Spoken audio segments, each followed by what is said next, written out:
ওরে বাবা, এই তোর চালাকি, বিশাল গটের মধ্যে বুদ্ধি আছে। হ্যাঁ দেখো বন্ধুরা, ও বলেছে যে আমি গাছ শোয়াই হালাবো মাটির। মিঠুন, হ্যাঁ পড়াশোনা করিস? হ্যাঁ কিসে পড়িস? দিদি থ্রিতে উঠে গেছিস? ওরে বাবা, তাই তো ভালো। আর কি পারিস? আর কি কি পারিস তাও? কিছু করিস না আর? না ও, কিছু করিস না, তাহলে কি পারিস? এমনি কি পারিস আর? হ্যাঁ এই যে একটা গাছ রে শুয়াই দিতে পারি শোয়াই দিতে পারিস বলতে কোথায়? মাটিতে। ওরে বাপরে, মাটির সাথে একটা গাছ শোয়াই দিবি? হ্যাঁ আজ পর্যন্ত কেউ পারলো না, আর তুই পারবি? হ্যাঁ কত আমার বীর মহান রে। তুমি খালি একবার দেখাই না দিদি। দেখো হ্যাঁ সত্যি হ্যাঁ যদি পারিস হুম। তাহলে পরে হুম। আমি তোরে খাওয়াবো, ঠিক আছে? হ্যাঁ হ্যাঁ, এবার করে দেখা তো, দেখা কোন গাছ। ওকে।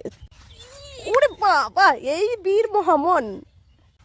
ও বাবা, কত বড় ক্ষমতা, কত বড় ক্ষমতা, এই গাছটা শোয়াবে একবারে।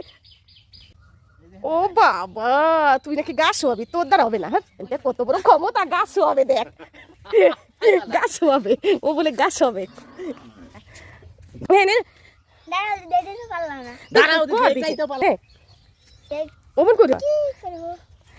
দাঁড়াও দিদি এই গাছটা শুয়াইতে পারলাম না, তো আরেকটা গাছ শুয়াই দাও। হ্যাঁ, দেখি তুই কেমন পারিস।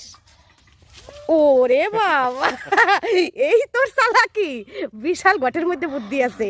হ্যাঁ দেখো বন্ধুরা, ও বলেছে যে আমি গাছ শোয়াই হালাবো মাটির মধ্যে। সেই গাছ শোয়াইয়েই হালাইলো, আর আমি তো বিশ্বাসই করি নাই যে ও গাছ শোয়াবে। হ্যাঁ, আজ পর্যন্ত কেউ পারলো না, তুই এই গাছটাতে শোয়াই হালাবলি।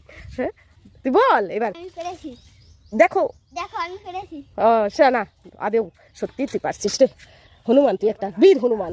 এই গাছটাকে প্রথমে বলেছিল শুইয়ে দেবে, কো পারলি না, তাহলে এই গাছটা শোয়াই হেলাইলি। যা, খুব ভালো, ঠিক আছে, ভালো ভালো ভালো।